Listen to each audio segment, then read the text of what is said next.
Question 1. The analysis reveals that following a minor collision in Iqaluit, Nunavut, where no injuries are apparent and both vehicles are still drivable, what is the most responsible and legally compliant course of action for a driver? Option A. Assume the other driver will contact you later to sort out the damages. Option B. Only contact the police if there is significant damage to either vehicle. Option C. Ensure all parties are safe. Then exchange driver's license, name, address, and insurance information with the other driver. Option D. Immediately drive away from the scene to avoid any further complications or delays. The correct answer is C. Ensure all parties are safe, then exchange driver's license, name, address, and insurance information with the other driver. Explanation. The analysis reveals a scenario where a driver's immediate actions following a minor collision in Nunavut present a professional challenge due to the need to balance immediate safety concerns with legal reporting obligations. Careful judgment is required to ensure compliance with the Nunavut Motor Vehicle Act and regulations, while also prioritizing the well-being of all involved. The best approach involves immediately ensuring the safety of all individuals involved, and then proceeding to exchange information as required by law. This aligns with the Nunavut Motor Vehicle Act, which mandates that drivers involved in an accident must stop at the scene, render assistance if necessary, and exchange specific information, name, address, driver's license number, insurance details with the other driver. This approach prioritizes immediate safety and fulfills the legal duty to report and exchange information, preventing potential further hazards and ensuring accountability. An incorrect approach would be to leave the scene without exchanging information, even if the damage appears minor. This directly violates the Nunavut Motor Vehicle Act's requirement to remain at the scene and exchange information. Another incorrect approach is to only call the police if significant damage is evident, neglecting the legal obligation to exchange information in all collision scenarios, regardless of perceived severity. Failing to exchange information can lead to difficulties in insurance claims and potential legal repercussions. A further incorrect approach is to assume the other driver will initiate contact for damages, absolving oneself of the immediate legal responsibility to provide and obtain necessary details at the scene. Professionals should employ a decision-making framework that first assesses immediate safety risks. If no injuries are present and the vehicles can be moved safely, the next step is to fulfill the legal obligation to exchange information as stipulated by the Nunavut Motor Vehicle Act. This framework emphasizes proactive compliance and responsible conduct, ensuring both personal safety and adherence to regulatory requirements. Question 2. Risk assessment procedures indicate that a driver in Nunavut experiences a sudden flat tire while driving on a highway. What is the most appropriate and safest course of action to take immediately? Option A. Stop the vehicle immediately in the middle of the traffic lane to assess the damage. Option B. Continue driving slowly in the traffic lane to the nearest service station, even if it is several kilometers away. Option C. Attempt to drive on the flat tire to reach a safer location, hoping the tire holds up. Option D. Safely pull over to the shoulder of the road, away from traffic lanes, and activate hazard lights. Correct answer is D. Safely pull over to the shoulder of the road, away from traffic lanes, and activate hazard lights. Explanation. Scenario analysis. This scenario is professionally challenging because it requires a driver to balance their immediate need to reach a destination with the paramount responsibility of ensuring public safety. The decision involves assessing a dynamic situation where a perceived minor inconvenience, a flat tire, could escalate into a significant hazard if not managed correctly, potentially impacting other road users and property. Careful judgment is required to prioritize safety over personal convenience, adhering to established traffic laws and safe driving practices. Correct approach analysis.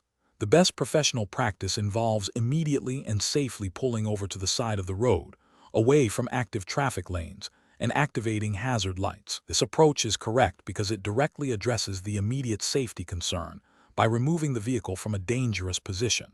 The Nunavut Department of Transportation's Driver's Handbook emphasizes the importance of pulling over safely and making the vehicle visible when experiencing mechanical issues. Activating hazard lights alerts other drivers to the unexpected situation, allowing them to react appropriately and avoid potential collisions. This aligns with the fundamental ethical obligation of all road users to operate their vehicles in a manner that minimizes risk to themselves and others. Incorrect approach is analysis. Stopping in a traffic lane, even briefly, is professionally unacceptable because it creates an immediate and severe hazard for other vehicles. This directly violates the principle of not impeding traffic flow and significantly increases the risk of a rear-end collision, as other drivers may not have sufficient time or space to react. This action demonstrates a failure to prioritize public safety and a disregard for traffic regulations designed to prevent accidents. Attempting to drive on a completely flat tire to the nearest service station, regardless of distance, is professionally unacceptable. While the intention might be to resolve the issue quickly, driving on a flat tire can cause significant damage to the vehicle's wheel rim and suspension, and more importantly, can lead to a loss of vehicle control. This loss of control poses a serious risk to the driver, passengers, and other road users, contravening the ethical duty to operate a vehicle safely and responsibly. Furthermore, it may also be a violation of traffic laws regarding vehicle condition. Ignoring the flat tire and continuing to drive as if nothing is wrong is professionally unacceptable and highly dangerous. This approach demonstrates a complete disregard for the immediate mechanical failure and the potential consequences. A severely compromised tire can lead to a blowout, sudden loss of control, or the tire detaching from the vehicle, all of which are extremely hazardous situations that could result in severe accidents. This action represents a gross negligence of the driver's responsibility for vehicle safety and the safety of others on the road. Professional reasoning. Professionals should employ a decision-making framework that prioritizes safety above all else. This involves 1. Immediate hazard identification, recognizing that a flat tire is a mechanical failure that compromises vehicle safety. 2. Risk assessment, evaluating the potential risks associated with continuing to drive versus stopping. 3. Regulatory compliance, consulting and adhering to the Nunavut Driver's Handbook and relevant traffic laws regarding vehicle malfunctions and safe stopping procedures. 4. Ethical obligation, upholding the duty to protect oneself and others from harm. 5. Action planning, selecting the safest and most responsible course of action, which in this case is to pull over safely and address the issue. Question 3. Implementation of safe driving practices in Nunavut. You are driving on a rural highway and suddenly see a large caribou standing in the middle of your lane. What is the most appropriate immediate action to take? Option A. Maintain your current speed and attempt to swerve around the caribou. Option B. Immediately reduce speed significantly and prepare to stop while observing the caribou's behavior. Option C. Honk your horn repeatedly and flash your headlights rapidly to scare the caribou away. Option D. Continue driving at your current speed, assuming the caribou will move on its own. Correct answer is B. Immediately reduce speed significantly and prepare to stop, while observing the caribou's behavior. Explanation. The scenario presents a common challenge for new drivers in Nunavut, encountering wildlife on the road. This is professionally challenging because it requires immediate, split-second decision-making that balances personal safety, vehicle integrity, and the well-being of the animal, all within the legal framework governing road use in Nunavut. Careful judgment is required to avoid causing an accident or further harm. The best approach involves prioritizing immediate safety and hazard mitigation. This means slowing down significantly, being prepared to stop, and using appropriate vehicle lights to alert the animal without startling it into unpredictable movement. This aligns with the general principles of defensive driving and the Nunavut Department of Transportation's emphasis on safe driving practices, which implicitly include awareness of environmental hazards like wildlife. The goal is to avoid a collision, or, if unavoidable, to minimize its severity. An incorrect approach would be to maintain speed and attempt to swerve aggressively. This significantly increases the risk of losing control of the vehicle, potentially leading to a more serious accident involving other vehicles or rollovers, and could also cause greater harm to the animal. It fails to acknowledge the unpredictable nature of wildlife and the primary responsibility of the driver to maintain control of their vehicle. Another incorrect approach is to honk the horn repeatedly and flash the headlights rapidly. While intended to scare the animal away, this can often have the opposite effect, causing panic and unpredictable behavior, potentially leading the animal to run into the path of the vehicle. This demonstrates a lack of understanding of animal behavior and a failure to employ a controlled hazard mitigation strategy. Finally, An incorrect approach is to assume the animal will move on its own and continue at the current speed. This is a passive and dangerous response. It ignores the immediate hazard and the potential for the animal to enter the vehicle's path unexpectedly, leading to a high-speed impact and potential loss of control. Professionals should employ a decision-making framework that begins with hazard identification, wildlife on the road. This is followed by risk assessment, potential for collision, loss of control, harm to self or others. The next step is to select the most appropriate response based on safety principles and regulatory guidance, which in this case is controlled deceleration and preparation to stop. Continuous monitoring of the situation and adaptation of the response are also crucial. Question 4.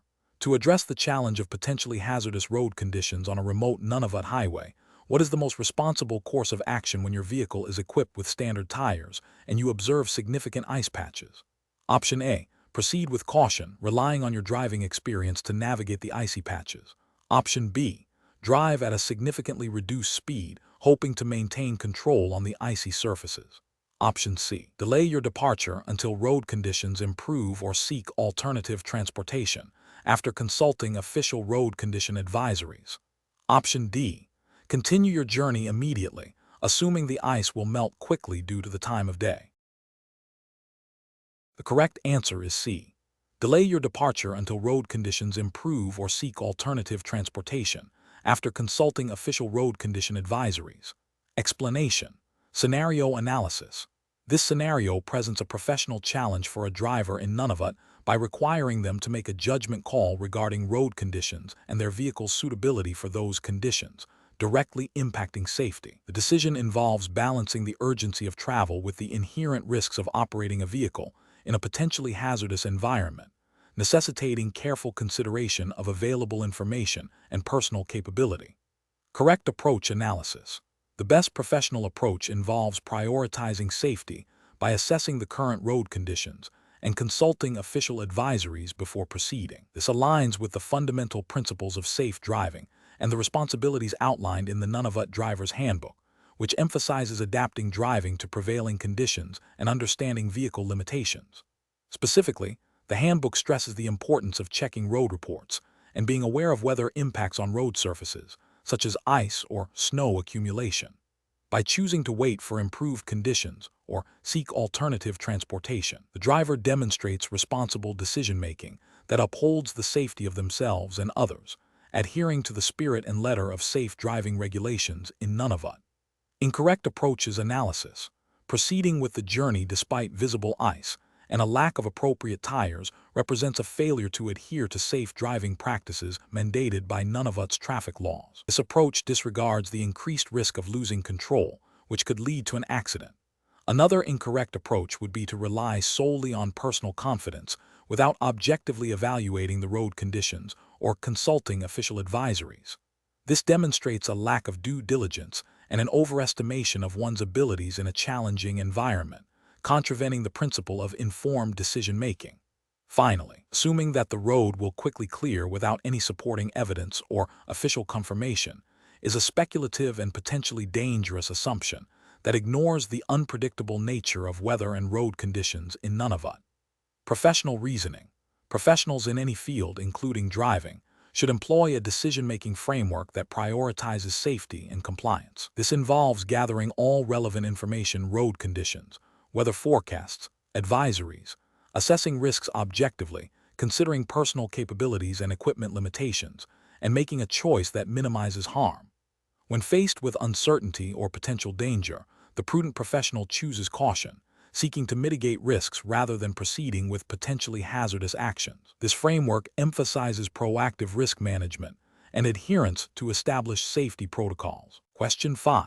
Examination of the data shows a driver in Nunavut observes an individual appearing distressed and waving for assistance on the side of a remote highway. What is the most appropriate course of action for the driver to take? Option A. Safely pull over to the side of the road, away from traffic, and then assess the situation to determine if emergency services or local law enforcement should be contacted. Option B. Immediately stop the vehicle in the traffic lane to offer assistance, regardless of other traffic. Option C. Continue driving without stopping, as personal safety and avoiding traffic disruption are the primary concerns. Option D. Exit the vehicle and approach the distressed individual directly to offer help without first assessing the situation or contacting authorities. The correct answer is A. Safely pull over to the side of the road, away from traffic, and then assess the situation to determine if emergency services or local law enforcement should be contacted. Explanation. Scenario analysis. This scenario presents a professional challenge because it requires balancing the immediate need to assist a distressed individual with the paramount responsibility of ensuring road safety and adherence to Nunavut's traffic laws. The driver must make a rapid judgment call under pressure, considering the potential risks to themselves, the distressed individual, and other road users, while also being aware of their legal obligations. Correct approach analysis. The best professional approach involves prioritizing immediate safety and then seeking appropriate assistance. This means safely pulling over to the side of the road, away from traffic, and then assessing the situation from a safe distance. If the individual appears to be in immediate danger or requires urgent medical attention, the driver should call emergency services, 911 in Nunavut. If the situation appears less critical but still concerning, contacting the local RCMP detachment or a community peace officer is the appropriate next step. This approach aligns with the general principles of responsible driving and civic duty, which implicitly encourage assisting those in need while not compromising public safety or breaking traffic laws. Nunavut's traffic regulations, while focused on safe operation of vehicles, do not explicitly mandate intervention in every roadside distress situation, but emphasize avoiding actions that create hazards. This approach balances compassion with legal and safety considerations. Incorrect approach is analysis. One incorrect approach is to stop immediately in a traffic lane or in a manner that obstructs other vehicles. This directly violates the principles of safe driving and could create a dangerous situation for all road users, potentially leading to accidents. It prioritizes immediate, potentially ill-considered, intervention over the safety of others and adherence to traffic laws. Another incorrect approach is to ignore the situation and continue driving. While this avoids creating a hazard, it fails to address a potential need for assistance, which, while not always legally mandated for a private citizen, falls short of responsible community behavior and could have serious consequences if the individual requires help. A third incorrect approach is to attempt to physically assist the individual without first assessing the situation or contacting authorities. This could put the driver at risk, especially if the situation is dangerous or the individual is unpredictable. It also bypasses the established emergency response systems designed to handle such situations effectively and safely. Professional reasoning. Professionals in any field, including driving, should employ a decision-making framework that prioritizes safety, legality, and ethical considerations. In this context, the framework involves 1. Assess the immediate environment for safety. 2. Evaluate the nature of the distress observed. 3. Determine the safest course of action that minimizes risk to all parties. 4. Utilize appropriate resources, emergency services, law enforcement, if intervention is necessary and safe. This systematic approach ensures that actions are deliberate, responsible, and aligned with both legal requirements and ethical expectations. Question 6. Research into driving scenarios in Nunavut reveals a common situation at uncontrolled intersections. You are approaching an intersection, and a vehicle on your left arrives at the same time as you. Both vehicles are traveling at a similar speed. According to Nunavut traffic laws, what is the correct action to take to ensure safe and legal passage? Option A. Assume the other driver will yield to you because you are closer to the center of the intersection. Option B. Yield the right-of-way to the vehicle approaching from your left. Option C. Stop completely and wait for the other vehicle to pass, regardless of its actions. Option D. Proceed through the intersection first as you arrived at the same time. The correct answer is B. Yield the right-of-way to the vehicle approaching from your left. Explanation. Research into driving scenarios in Nunavut highlights the critical importance of understanding and adhering to the territorial traffic laws, particularly concerning right-of-way at intersections. This scenario is professionally challenging because it requires a driver to make an immediate, split-second decision under potentially stressful conditions, where a misjudgment could lead to a collision. The driver must not only recall the rules of the road, but also accurately assess the actions of other road users and apply the correct legal principle to determine who has the right to proceed. The correct approach involves yielding the right-of-way to the vehicle approaching from the right, when both vehicles arrive at an uncontrolled intersection simultaneously. This aligns with Section 109 of the Nunavut Motor Vehicle Act, which dictates that when two vehicles enter an intersection at approximately the same time, the driver of the vehicle on the left shall yield the right-of-way to the vehicle on the right. This rule is designed to prevent collisions by establishing a clear, predictable order of passage. An incorrect approach would be to assume the other driver will yield simply because you arrived first, even if it was only by a fraction of a second. This disregards the explicit legal requirement to yield to the vehicle on the right in such a situation, and could lead to a dangerous intersection conflict. Another incorrect approach would be to proceed aggressively, assuming you have the right-of-way because you are already partially in the intersection. This demonstrates a failure to understand the legal definition of arriving at approximately the same time and the obligation to yield. Finally, an incorrect approach would be to stop completely and wait indefinitely, even after the other vehicle has safely passed. While cautious, this is inefficient and not in line with the intent of the right-of-way rules, which are designed to facilitate safe and orderly traffic flow. Professionals should employ a decision-making framework that prioritizes safety and legal compliance. This involves 1. Situational awareness, continuously observing the road and other vehicles. 2. Rule recall, activating knowledge of the Nunavut Motor Vehicle Act, specifically regarding intersection right-of-way. 3. Risk assessment, evaluating the potential consequences of each possible action. 4. Decisive action, implementing the legally and ethically sound decision promptly. In this case, the immediate application of the yield to the right rule is paramount. Question 7. Which approach would be most appropriate when assisting an individual in Nunavut who claims to have an expired driver's license from another Canadian province and needs to drive immediately for an urgent personal matter? Option A. Advise the individual on how to drive without a valid license, suggesting they take the risk as the matter is urgent. Option B. Allow the individual to drive using their expired out-of-province license, with the understanding that they will obtain a Nunavut license as soon as possible. Option C. Ignore the situation and provide no guidance, assuming the individual will make their own decision. Option D. Inform the individual that they must obtain a valid Nunavut driver's license before operating a vehicle, as per the Nunavut Highway Traffic Act, and provide information on how to do so. The correct answer is D. Inform the individual that they must obtain a valid Nunavut driver's license before operating a vehicle, as per the Nunavut Highway Traffic Act, and provide information on how to do so. Explanation. Scenario analysis. This scenario is professionally challenging because it involves a direct conflict between a driver's perceived urgency and the strict legal requirements for operating a vehicle in Nunavut. The driver's personal circumstances, while understandable, do not override the established safety regulations designed to protect all road users. The challenge lies in upholding these regulations while acknowledging the human element, requiring a decision that prioritizes public safety and legal compliance. Correct approach analysis. The best approach involves a clear and firm adherence to the Nunavut Highway Traffic Act regarding valid licensing. This means informing the individual that they cannot legally drive without a valid Nunavut driver's license, regardless of their previous out-of-territory license or the perceived urgency of their situation.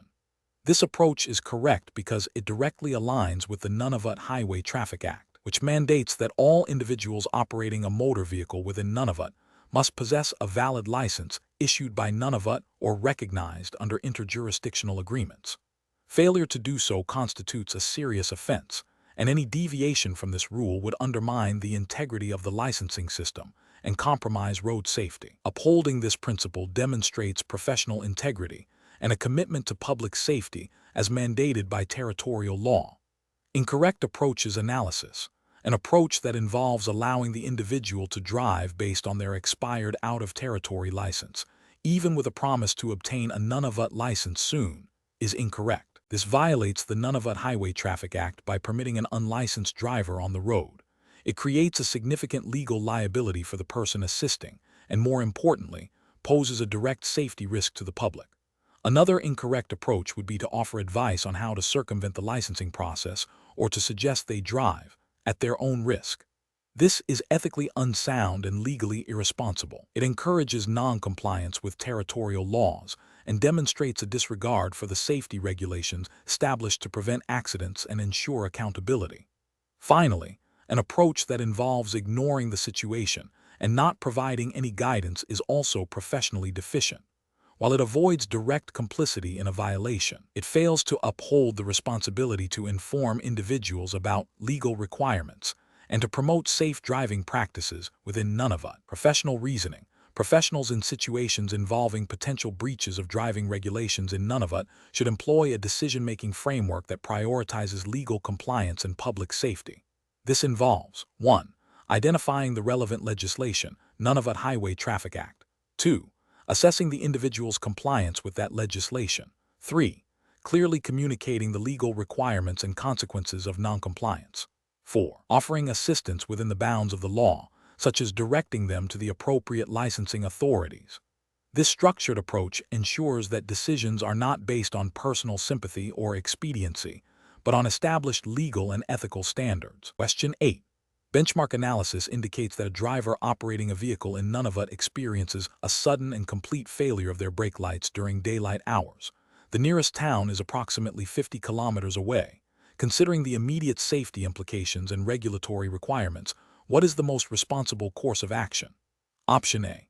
Drive to the nearest town, hoping the issue will resolve itself or can be addressed upon arrival. Option B. Continue driving to the nearest town, exercising extreme caution and attempting to signal turns manually. Option C. Attempt to signal turns manually and continue driving to the nearest town, believing the risk is minimal in daylight. Option D. Immediately pull over to a safe location and arrange for the vehicle to be towed to a repair facility. Correct answer is D. Immediately pull over to a safe location and arrange for the vehicle to be towed to a repair facility. Explanation. Scenario analysis. This scenario presents a professional challenge because it requires a driver to make a critical decision under pressure, balancing immediate convenience with adherence to safety regulations. The driver must assess the condition of their vehicle and the potential risks associated with continuing to drive, demonstrating responsible judgment. The professional challenge lies in prioritizing safety and legal compliance over personal expediency. Correct approach analysis. The best professional practice involves immediately ceasing operation of the vehicle and arranging for it to be towed to a repair facility. This approach is correct because it directly addresses the safety hazard posed by the malfunctioning brake lights. The Nunavut Department of Transportation's vehicle inspection regulations mandate that all safety equipment, including brake lights, must be in good working order for a vehicle to be operated on public roads. Failing to address this defect immediately constitutes a violation of these regulations and creates an unacceptable risk to the driver and other road users. This proactive measure ensures compliance with the law and upholds the ethical responsibility of a driver to operate a safe vehicle. Incorrect approaches analysis. Continuing to drive to the nearest town, even if it's a short distance, is professionally unacceptable. This approach disregards the immediate safety risk posed by non-functioning brake lights, which significantly impairs the driver's ability to signal intentions to other vehicles, especially in potentially low-visibility conditions common in Nunavut. This action violates the Nunavut Highway Traffic Act, which requires all vehicles to be in a safe operating condition. Attempting to signal turns manually with a hand is also professionally unacceptable. While it might seem like an attempt to compensate, it is an insufficient and unreliable method of communication, especially in varying weather and traffic conditions. It does not meet the legal requirement for functioning brake lights and creates a significant safety hazard by not providing clear and consistent signals to other drivers. Ignoring the issue and hoping it doesn't cause a problem is the most professionally unacceptable approach. This demonstrates a severe lack of judgment and disregard for both legal obligations and the safety of oneself and others. It is a direct violation of the driver's responsibility to maintain their vehicle in a roadworthy condition, as stipulated by Nunavut's traffic laws. Professional reasoning. Professionals should employ a decision-making framework that prioritizes safety and legal compliance. This involves a systematic assessment of the situation. Identify the problem, malfunctioning brake lights. Understand the potential risks, reduced visibility, increased accident risk. Consult relevant regulations, Nunavut Vehicle Inspection Regulations, Nunavut Highway Traffic Act, and choose the safest and most compliant course of action. In this case, the safest and most compliant action is to stop driving and seek repairs. Question 9. Governance review demonstrates a need to ensure drivers understand their responsibilities under the Nunavut Highway Traffic Act when encountering unexpected and severe weather conditions. Imagine you are driving on a remote highway in Nunavut, and a sudden, intense blizzard reduces visibility to near zero, with significant drifting snow making the road surface unpredictable and potentially impassable. What is the most appropriate course of action to ensure compliance with the Act and maintain safety? Option A. Immediately pull over to the safest possible location off the traveled portion of the highway, activate hazard lights, and wait for conditions to improve or for assistance, while assessing the situation and consulting the Nunavut Highway Traffic Act for guidance on vehicle operation in hazardous conditions. Option B. Attempt to navigate by following the tracks of any vehicles that may have recently passed, even if visibility is extremely poor. Option C. Continue driving at a reduced speed, relying on the vehicle's headlights and hazard lights to signal presence to other potential vehicles, and hoping to reach the nearest community. Option D. Stop the vehicle directly on the traveled portion of the highway and exit the vehicle to assess the depth of the snow drifts. The correct answer is A. Immediately pull over to the safest possible location off the traveled portion of the highway, activate hazard lights, and wait for conditions to improve or for assistance, while assessing the situation and consulting the Nunavut Highway Traffic Act for guidance on vehicle operation in hazardous conditions. Explanation. Governance review demonstrates a need to ensure compliance with Nunavut's specific traffic safety regulation, particularly concerning the operation of vehicles in challenging environmental conditions. This scenario is professionally challenging because it requires a driver to interpret and apply the Nunavut Highway Traffic Act and its associated regulations in a situation where immediate safety is paramount, and the driver's actions have direct consequences for themselves and others. Careful judgment is required to balance the urgency of the situation with the legal obligations of a driver. The correct approach involves prioritizing immediate safety while adhering to the Nunavut Highway Traffic Act's provisions for vehicle operation in adverse conditions. This means assessing the road conditions, the vehicle's capabilities, and personal driving ability to determine if it is safe to proceed. If conditions are deemed too hazardous, the driver must take appropriate action to ensure safety, which may include pulling over or seeking shelter, without operating the vehicle in a manner that endangers others or violates the Act. This aligns with the fundamental principle of safe driving and the legal duty of care owed to other road users as stipulated by Nunavut's traffic laws. An incorrect approach would be to proceed without adequately assessing the risks, potentially violating sections of the Nunavut Highway Traffic Act related to driving without due care and attention, or operating a vehicle in a dangerous manner. This demonstrates a failure to exercise reasonable judgment and a disregard for the safety of oneself and others. Another incorrect approach would be to assume that standard driving practices are sufficient regardless of the environmental conditions, ignoring the specific challenges posed by Nunavut's climate and terrain, which are implicitly addressed by the need for safe operation under all circumstances. This shows a lack of situational awareness and an inadequate understanding of the Act's intent to promote road safety. Professionals should employ a decision-making framework that begins with a thorough assessment of the immediate environment and its potential hazards.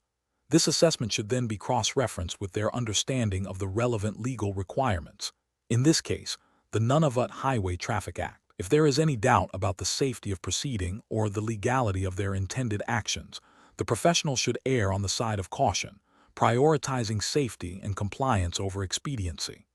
This involves considering all available information, potential risks, and legal obligations before making a decision. Question 10. Governance review demonstrates that a driver in Nunavut is planning a round trip from Iqaluit to Pangnirtung. The one-way distance is approximately 250 kilometers. Their vehicle has a fuel efficiency of 10 kilometers per liter. The current fuel price in Iqaluit is $1.80 per liter, and it is expected to be $1.95 per liter in Pangnirtung. What is the most accurate estimated total cost for fuel for this round trip, assuming the driver fills up in Iqaluit for the outbound journey and in Pangnirtung for the return journey? Option A, $50.00. Option B, $100.00. Option C, $97.50. Option D, $48.75. The correct answer is C, $97.50. Explanation. Scenario analysis. This scenario presents a professional challenge for a driver in Nunavut by requiring them to accurately calculate fuel consumption and cost based on varying fuel prices and vehicle efficiency. This demands not only an understanding of basic arithmetic, but also the ability to apply these calculations to a real-world driving situation, ensuring they have sufficient funds for their journey. Careful judgment is required to avoid underestimating costs, which could lead to being stranded or incurring unexpected expenses. Correct approach analysis. The best professional practice involves calculating the total fuel needed for the round trip by multiplying the one-way distance by 2, then dividing this total distance by the vehicle's fuel efficiency to determine the total liters required.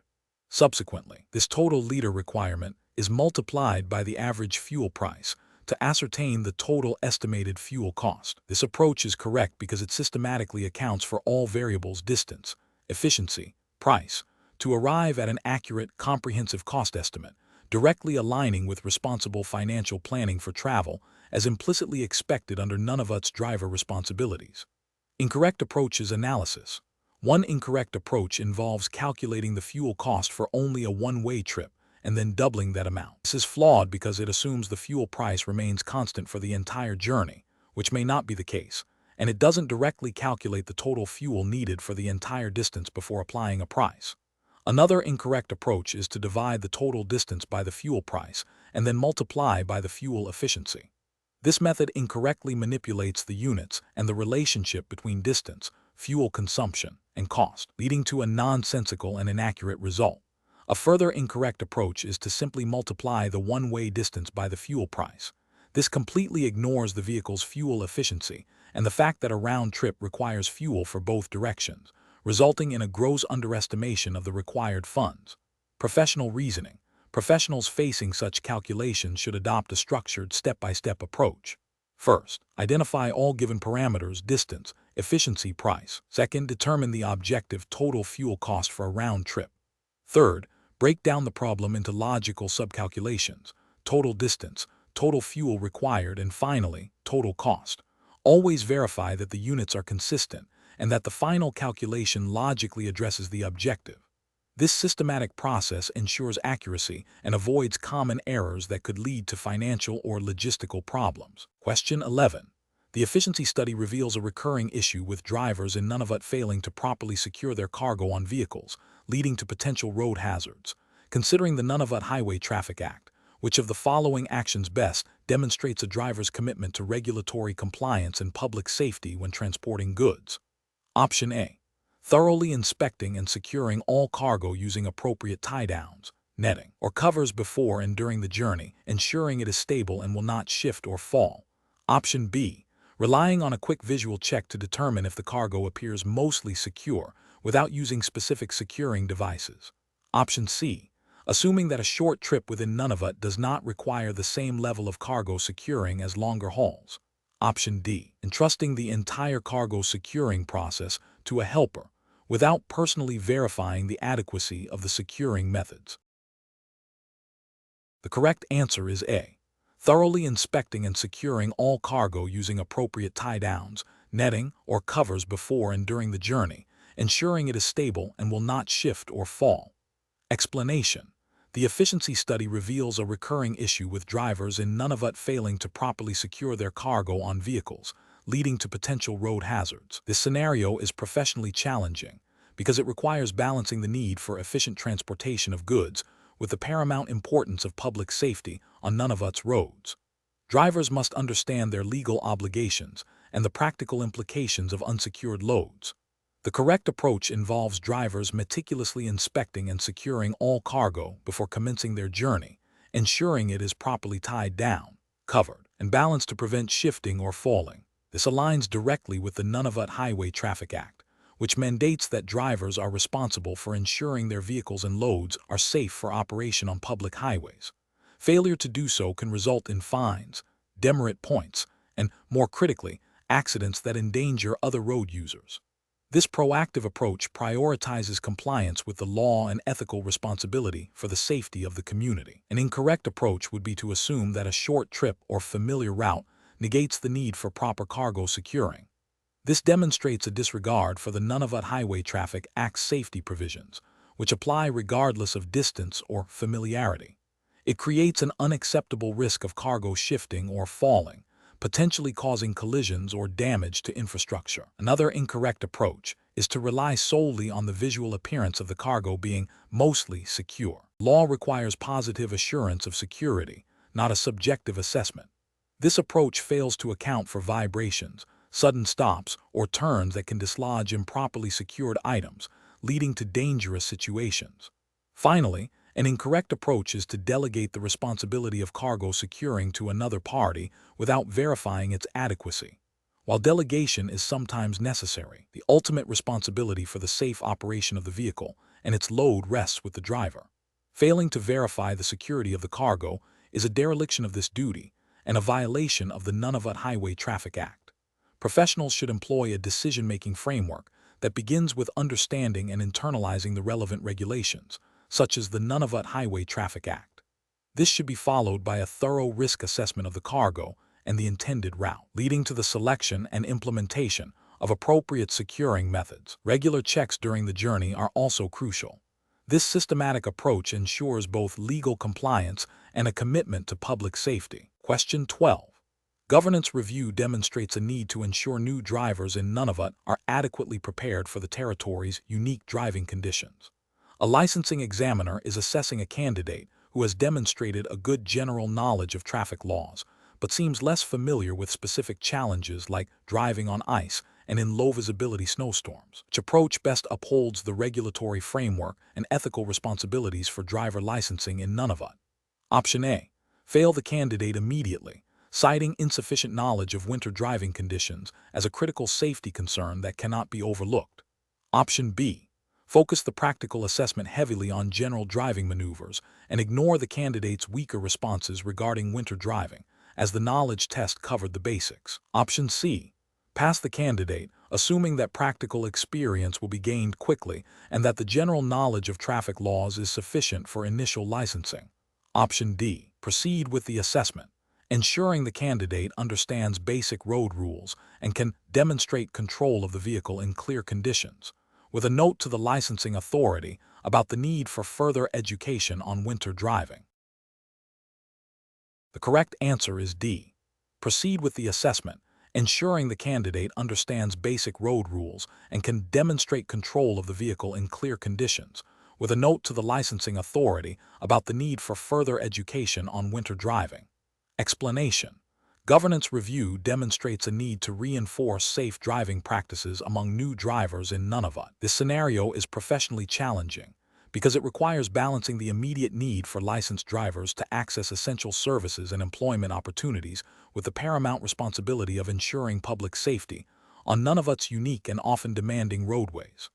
New drivers may lack experience with the specific environmental conditions, such as extreme cold, snow, ice, and limited visibility, which are prevalent in the territory. Careful judgment is required to ensure that licensing standards adequately prepare individuals for these realities, without creating undue barriers. The correct approach involves a comprehensive understanding and application of the Nunavut Driver's Handbook and the relevant sections of the Nunavut Motor Vehicle Act. This approach prioritizes a thorough assessment of a candidate's knowledge of traffic laws, safe driving techniques, and specific hazards pertinent to Nunavut's climate and road conditions. It ensures that the licensing process is not merely a procedural hurdle, but a robust evaluation of a driver's readiness to operate a vehicle safely within the territory.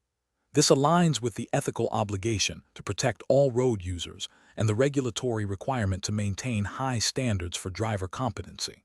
An incorrect approach would be to prioritize speed of licensing over thoroughness. This might involve overlooking minor infractions during the knowledge test or practical driving assessment, assuming that on-the-job learning will suffice. This fails to meet the regulatory standard set by the Nunavut Motor Vehicle Act, which mandates a certain level of proficiency before a license is issued. Ethically, it compromises public safety by potentially allowing inadequately prepared individuals onto the roads.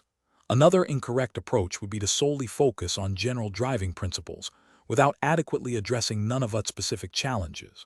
For instance, a test that does not sufficiently probe a candidate's understanding of driving on ice, navigating in whiteout conditions, or the proper use of vehicle lights in prolonged darkness would be deficient. This approach neglects the specific regulatory intent to ensure drivers are equipped for the unique environmental demands of Nunavut, thereby increasing the risk of accidents. A third incorrect approach would be to allow a candidate to pass the knowledge test based on memorization of rules without demonstrating an understanding of their practical application in Nunavut's context. This could lead to a driver who knows the rules but cannot effectively apply them when faced with challenging road conditions or unexpected situations, failing to meet the spirit and intent of the licensing regulations. The professional reasoning process for similar situations should involve a commitment to upholding regulatory standards, prioritizing public safety, and applying a nuanced understanding of the specific operating environment. This means rigorously adhering to the Nunavut Driver's Handbook and the Motor Vehicle Act, conducting thorough assessments, and making decisions based on demonstrated competency rather than expediency. Professionals must continuously evaluate the effectiveness of licensing procedures in ensuring safe road operation within the unique context of Nunavut. Question 13. Governance review demonstrates a need to ensure new drivers in Nunavut are adequately prepared for the territory's unique driving conditions. During a driver's license knowledge test, an examiner encounters an applicant who expresses confidence in their general driving skills, but struggles to recall specific details about dealing with wildlife on the road or the proper procedure for checking tire pressure in sub-zero temperatures. Which of the following approaches best ensures compliance with Nunavut's driver licensing requirements and promotes public safety? Option A. The examiner probes further into the applicant's understanding of wildlife encounter protocols and the importance of cold weather tire maintenance, referencing relevant sections of the Nunavut Driver's Handbook to assess comprehension. Option B. The examiner focuses exclusively on the applicant's ability to identify road signs and traffic signals, deeming other knowledge less critical for immediate licensing. Option C. The examiner accepts the applicant's general confidence in their driving ability and proceeds to the next section of the test, assuming their practical skills will compensate for any knowledge gaps. Option D. The examiner provides the applicant with the answers to the specific questions they struggled with, emphasizing that passing the test is the priority. The correct answer is A. The examiner probes further into the applicant's understanding of wildlife encounter protocols and the importance of cold weather tire maintenance, referencing relevant sections of the Nunavut Driver's Handbook to assess comprehension. Explanation. Governance review demonstrates a need to reinforce safe driving practices among new drivers in Nunavut. This scenario is professionally challenging because it requires balancing the immediate need for licensed drivers with the paramount responsibility of ensuring public safety on Nunavut's unique and often demanding roadways.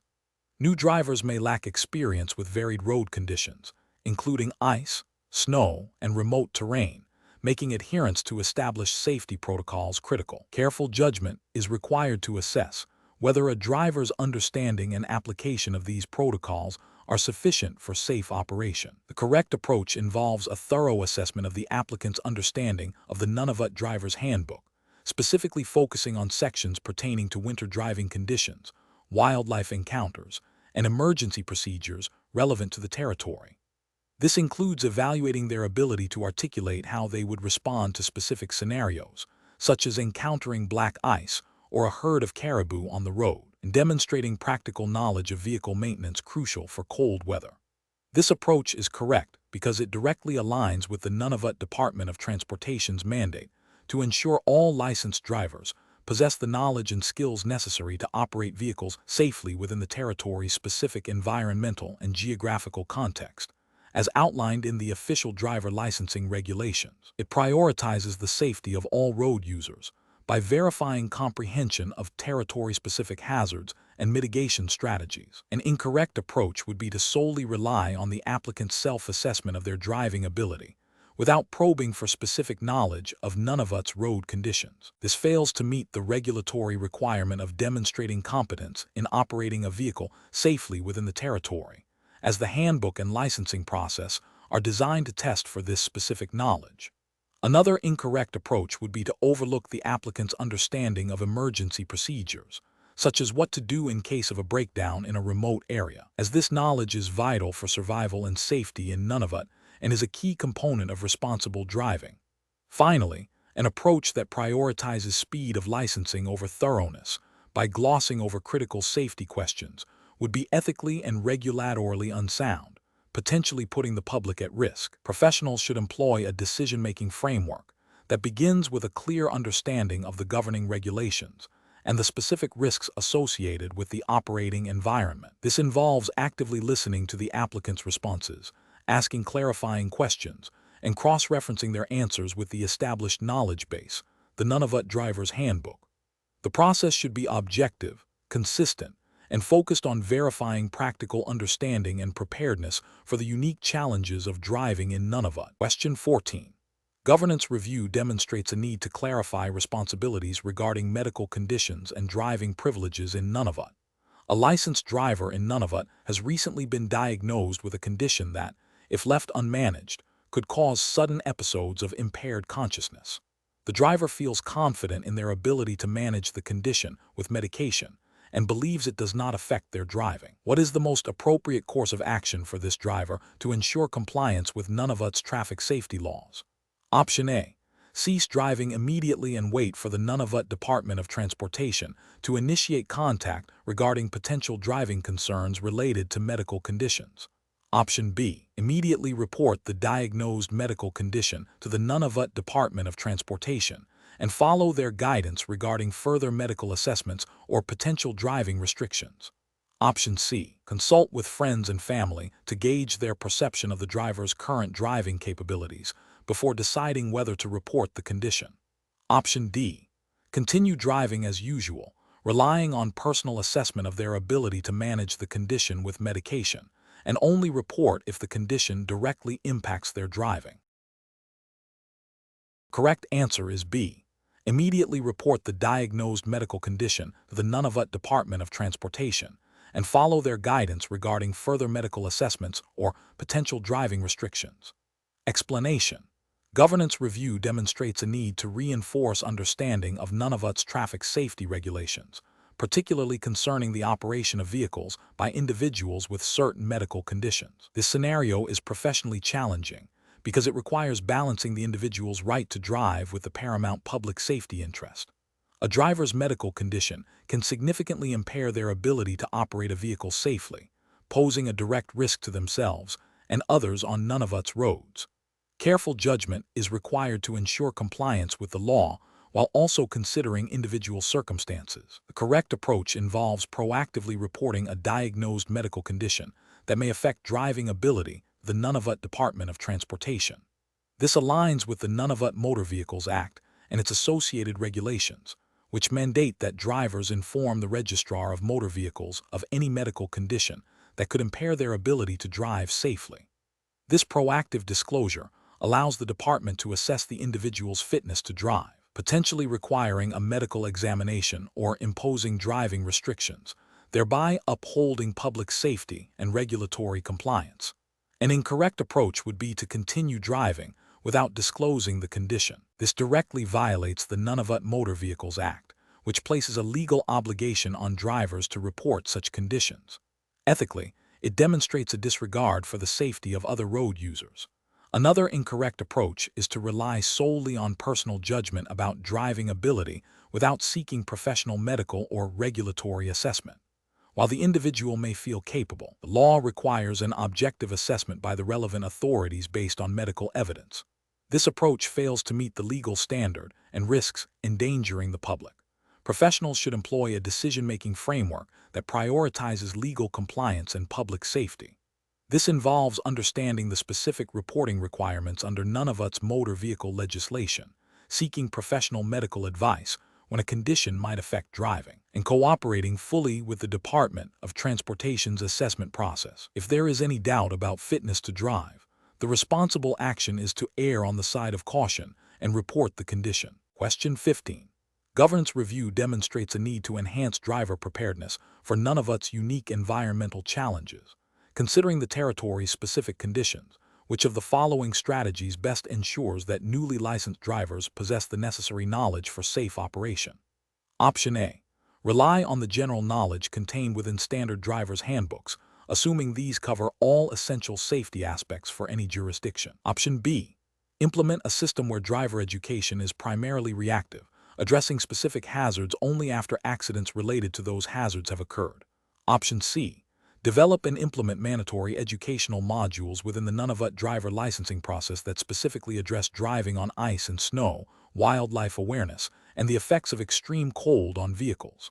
Option D. Assume that drivers will acquire knowledge of Nunavut's specific driving condition through on-the-job experience after obtaining their license. The correct answer is C. Develop and implement mandatory educational modules within the Nunavut driver licensing process that specifically address driving on ice and snow, wildlife awareness, and the effects of extreme cold on vehicles. Explanation. Governance review demonstrates a need to reinforce safe driving practices within Nunavut. A recent incident involving a driver unfamiliar with the territory's specific road conditions and wildlife hazards highlights a gap in driver preparedness beyond basic vehicle operation. This scenario is professionally challenging because it requires balancing the immediate need for safe operation of vehicles with the long-term goal of fostering responsible driving habits that account for Nunavut's unique environment. Careful judgment is required to ensure that driver education and licensing processes adequately address these specific territorial challenges. The best approach involves proactively integrating education on Nunavut's unique driving conditions into the driver licensing process. This includes specific modules or assessments covering topics such as driving on ice and snow, awareness of large wildlife crossings, like caribou and muskoxen, understanding the impact of extreme cold on vehicles, and navigating remote or unpaved roads. This approach is correct because it directly addresses the identified gap by ensuring that all new drivers licensed in Nunavut are equipped with the knowledge and awareness necessary to operate a vehicle safely within the territory's specific environmental context, aligning with the Nunavut Department of Transportation's mandate to promote road safety. An incorrect approach would be to rely solely on the general knowledge tested in standard driver's handbooks, which may not adequately cover the specific hazards and conditions prevalent in Nunavut. This fails to meet the implicit requirement of ensuring drivers are prepared for the actual driving environment they will encounter. Another incorrect approach would be to assume that drivers will learn these specific skills through experience alone. This is ethically problematic as it places the burden of learning potentially life-saving information on the individual driver, potentially at the risk of accidents and harm to themselves and others, and it neglects the proactive role of the licensing authority in ensuring public safety. Finally, a flawed approach would be to only address these issues after an incident has occurred, rather than implementing preventative measures. This reactive stance is inefficient and fails to uphold the duty of care expected from a regulatory body responsible for driver licensing. Professionals should employ a risk-based decision-making framework. This involves identifying potential risks to public safety, e.g., accidents due to unfamiliarity with local conditions, assessing the likelihood and severity of these risks, and then developing and implementing preventative measures that are proportionate to the identified risks. In this case, the unique environmental factors of Nunavut present a clear risk that necessitates specific educational interventions within the licensing framework. Question 16. Governance review demonstrates a pattern of minor deviations from established vehicle safety inspection protocols by technicians in Nunavut. As a supervisor, what is the most appropriate immediate action to ensure ongoing compliance with the Nunavut Motor Vehicle Act? Option A. Ask the technicians to self-report any instances where they believe they may have deviated from the inspection protocols without further guidance or review. Option B. Conduct a mandatory training session for all inspection technicians, specifically reviewing the detailed requirements of the Nunavut Motor Vehicle Act and its associated regulations for vehicle safety inspections, using examples of recent deviations. Option C. Issue a general reminder to all technicians about the importance of following inspection protocols, assuming the deviations were isolated incidents. Option D. Implement a system of immediate disciplinary action for any technician found to have deviated from protocols, regardless of the severity or prior training. Correct answer is B. Conduct a mandatory training session for all inspection technicians, specifically reviewing the detailed requirements of the Nunavut Motor Vehicle Act and its associated regulations for vehicle safety inspections, using examples of recent deviations. Explanation. Governance review demonstrates a need to reinforce adherence to the Nunavut Motor Vehicle Act and its associated regulations concerning vehicle safety inspection. This scenario is professionally challenging because it requires balancing efficient operations with the absolute imperative of public safety and legal compliance. A supervisor must ensure that their team understands and consistently applies the inspection standards, even under pressure to complete tasks quickly. The correct approach involves a proactive and educational strategy. This means the supervisor should immediately address the observed noncompliance by conducting a targeted training session for the technicians. This session should specifically review the requirements of the Nunavut Motor Vehicle Act regarding vehicle safety inspections, using examples of the recent deviations. The justification for this approach lies in its direct alignment with the regulatory duty to ensure all inspections are performed according to the law, thereby protecting the public from unsafe vehicles. It also fosters a culture of compliance and continuous improvement within the inspection team, which is a key aspect of responsible governance. An incorrect approach would be to dismiss the findings as minor oversights without further action.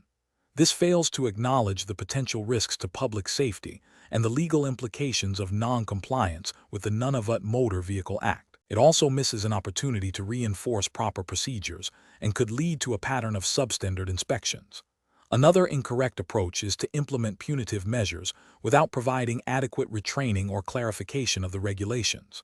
While accountability is important, a purely punitive response without addressing the root cause of the noncompliance, i.e., potential misunderstanding or oversight of the Nunavut Motor Vehicle Act requirements, is unlikely to be effective in the long term and can damage team morale.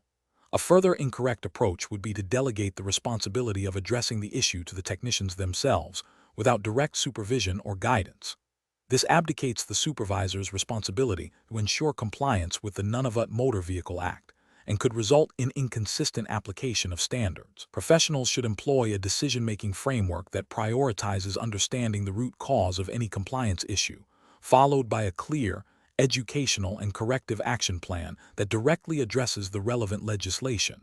In this case, the Nunavut Motor Vehicle Act. This framework emphasizes proactive risk management and the development of a compliant workforce. Question 17. Governance review demonstrates that a new driver, Ms. Anya Sharma, has recently obtained her Nunavut Class 5 driver's license and is now seeking to upgrade to a Class 4 commercial license to operate a taxi.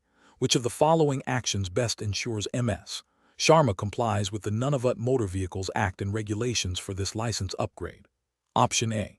Ms. Sharma relies on advice from a friend who recently upgraded their license in another Canadian territory, assuming the process will be the same. Option B. Ms. Sharma proceeds with the application without any new medical assessment, believing her existing Class 5 license medical information is sufficient. Option C.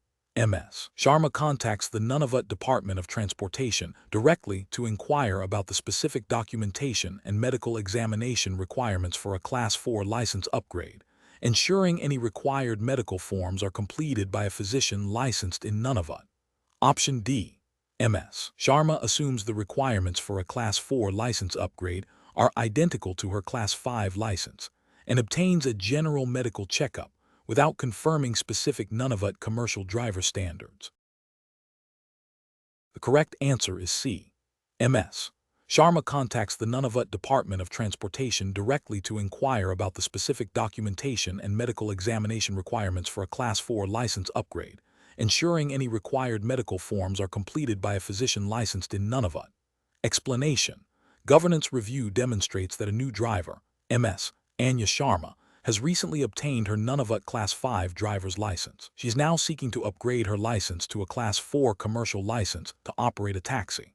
The review highlights a potential gap in understanding regarding the specific requirements for license upgrades in Nunavut, particularly concerning the documentation needed and the process for medical assessments. This scenario is professionally challenging because ensuring compliance with the Motor Vehicles Act and regulations of Nunavut is paramount to public safety and the integrity of the licensing system. Misinterpreting or overlooking these requirements could lead to an improperly licensed driver operating a commercial vehicle, posing a significant risk. Careful judgment is required to navigate the specific procedural steps and documentation mandates.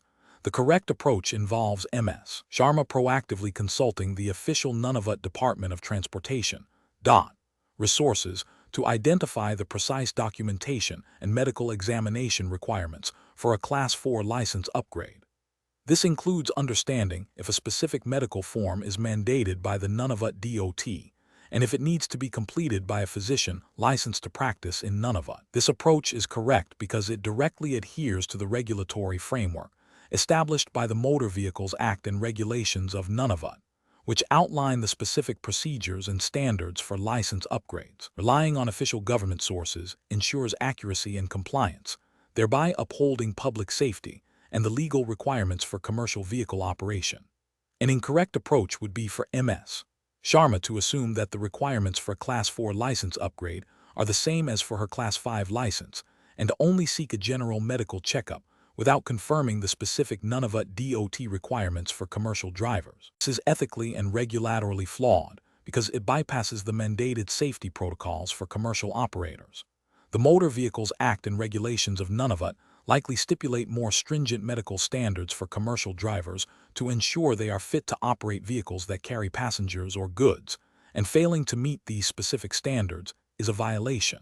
Another incorrect approach would be for MS Sharma to rely solely on information provided by a friend who recently upgraded their license in a different Canadian territory.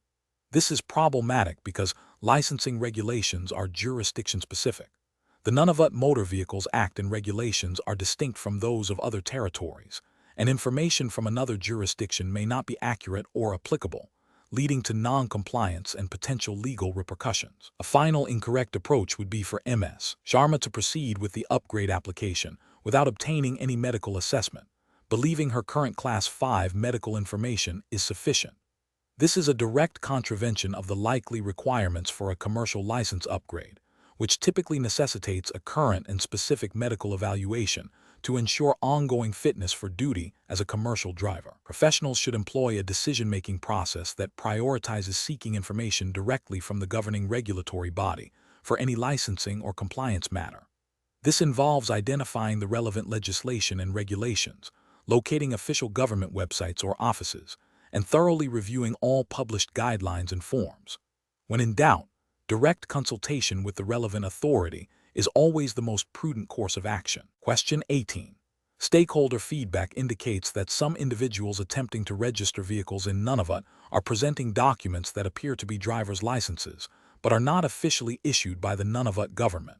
What is the most appropriate regulatory compliance action to take when presented with such a document during the vehicle registration process in Nunavut? Option A. Accept the foreign driver's license as a temporary substitute for a Nunavut license, assuming it grants driving privileges in its country of origin. Option B. Register the vehicle based on the presented document, assuming it is a legitimate form of identification and that the individual will obtain a Nunavut license later. Option C. Politely inform the individual that the document presented is not a valid Nunavut driver's license and that a valid Nunavut driver's license is required to complete the registration. Option D. Advise the individual that they can operate the vehicle with the non-Nunavut document until they have sufficient time to acquire a local Nunavut license. The correct answer is C. Politely inform the individual that the document presented is not a valid Nunavut driver's license and that a valid Nunavut driver's license is required to complete the registration. Explanation. Scenario analysis. This scenario is professionally challenging because it requires balancing the immediate need for transportation with the absolute requirement to comply with Nunavut's licensing regulations. Driver's license is a legal document that signifies competency and adherence to safety standards. Presenting a document that is not legally recognized as a valid driver's license, even if it appears similar, constitutes a serious regulatory violation and poses a significant safety risk to the public. The challenge lies in recognizing the invalidity of the document and acting appropriately without causing undue distress or suspicion to the applicant, while upholding the integrity of the licensing system. Correct approach analysis. The best professional practice is to politely inform the individual that the document presented is not a valid Nunavut driver's license and explain that a valid license is required to operate a vehicle in Nunavut. This approach directly addresses the regulatory noncompliance by clearly stating the requirement and the deficiency. It is correct because it adheres strictly to the Nunavut Highway Traffic Act, which mandates that all drivers must possess a valid Nunavut driver's license. This approach prioritizes public safety and the rule of law by ensuring that only legally authorized individuals are permitted to drive. It also provides the individual with clear, actionable information on how to proceed legally. Incorrect approaches analysis. Presenting a foreign driver's license as equivalent to a Nunavut license without proper verification or exchange procedures is a regulatory failure. This approach bypasses the established legal framework for recognizing out-of-jurisdiction licenses, which often involves specific agreements or testing requirements. It risks allowing an unqualified or unverified driver onto Nunavut roads, violating the Highway Traffic Act and compromising public safety. Accepting a document that resembles a driver's license but is not officially issued by the Nunavut government is a critical regulatory and ethical failure. This approach demonstrates a lack of diligence and a disregard for the legal definition of a valid driver's license. It could lead to the issuance of permits or registrations based on fraudulent or invalid documentation, undermining the entire licensing system and creating significant legal liability. Suggesting that the individual can drive with the non-Nunavut document until they have more time to obtain a local license is a direct violation of the Nunavut Highway Traffic Act. This approach condones illegal operation of a motor vehicle and actively contributes to a breach of law. It demonstrates a severe lack of professional judgment and a failure to uphold the responsibilities associated with enforcing traffic regulations. Professional reasoning. Professionals in this situation should follow a decision-making process that prioritizes regulatory compliance and public safety. First, clearly identify the requirements of the Nunavut Highway Traffic Act regarding driver's licenses. Second, meticulously examine any presented documentation to confirm its validity and authenticity according to Nunavut standards. Third, if the documentation is invalid or insufficient, politely and clearly communicate the specific regulatory requirements to the individual. Fourth, provide guidance on the correct procedure for obtaining a valid Nunavut driver's license. Finally, document the interaction and the reason for non-compliance to ensure accountability and for future reference. Question 19. The performance metrics show a significant increase in driver errors during periods of heavy snowfall and icy conditions across Nunavut. Considering the unique environmental challenges of the territory, which of the following strategies would be the most effective in addressing this trend and enhancing road safety? Option A. Implement a policy of immediate license suspension for any driving infraction committed during officially declared adverse weather events. Option B. Develop and implement specialized driver training modules focused on hazard perception and vehicle control techniques specific to Nunavut's adverse weather conditions, complemented by updated driver handbooks reflecting these challenges. Option C. Increase the frequency of standard driver re-examinations for all drivers operating vehicles in Nunavut during the winter months. Option D. Require drivers to voluntarily complete an online module about winter driving safety and self-certify their proficiency before operating a vehicle in snow or ice. The correct answer is B. Develop and implement specialized driver training modules focused on hazard perception and vehicle control techniques specific to Nunavut's adverse weather conditions, complemented by updated driver handbooks reflecting these challenges. Explanation. The performance metrics show a concerning trend in driver error rates during adverse weather conditions in Nunavut. This scenario is professionally challenging because it requires balancing the immediate need for safe driving with the practical realities of operating vehicles in a region with unique and often severe weather. Careful judgment is required to implement effective training and policy changes without unduly restricting mobility or creating an undue burden on drivers. The best approach involves a proactive and data-driven strategy focused on enhancing driver competency, specifically for Nunavut's challenging environmental conditions. This includes developing and implementing specialized training modules that simulate real-world scenarios encountered in Nunavut, such as reduced visibility due to snow or fog, icy road surfaces, and the impact of extreme cold on vehicle performance. This approach is correct because it directly addresses the identified performance gaps by equipping drivers with the knowledge and skills necessary to navigate these specific hazards safely, aligning with the Nunavut Department of Infrastructure's mandate to promote road safety and the safe operation of vehicles within the territory. It also reflects a commitment to continuous improvement and driver education, which are fundamental to maintaining a safe driving record. An approach that focuses solely on increasing the frequency of standard road tests without tailoring them to adverse weather conditions is insufficient. While road tests are important, a generic test does not adequately assess a driver's ability to handle the specific risks prevalent in Nunavut, leading to a failure to address the root cause of the performance metric trends. This approach is ethically questionable as it does not provide drivers with the necessary preparation for the conditions they will actually face. Another incorrect approach would be to simply impose stricter penalties for all driving infractions during winter months. While enforcement is a component of road safety, this reactive measure does not educate drivers or equip them with the skills to avoid errors in the first place. It punishes drivers for potentially unavoidable mistakes stemming from a lack of adequate training or understanding of the unique challenges of driving in Nunavut, failing to uphold the principle of fairness and effective safety promotion.